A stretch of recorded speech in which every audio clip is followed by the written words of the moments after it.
tik du skirtingi tu yra šiame gyvenime. Vienas pastoviai prašantis, kad pridėtų prie atlyginimo, antras savarankiškai galvojantis, kaip padaryti taip, kad tie pinigai vis daugiau ir daugiau pas tave plauktų.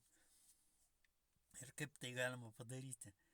Jeigu tu taupai savo namui, jau 50% gauni, jeigu tu kvieti draugus, draugai dar ir dar apsiperka ir tu dar ir dar gauni atlyginimą. Ne vieną kartą, o dar ir dar ir dar ir dar. 100 draugų pakvietei per N metų. Tie 100 draugų tau uždirbo papildomai namą. Jie apsipirko dar sykį, tu gavai dar sykį namą ir atlyginimą. Papildomai gavai namą ir atlyginimą.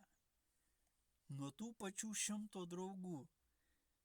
Ir tu, jeigu dar daugiau tų draugų pakvieti, tai tavo atlyginimas tik tai auga.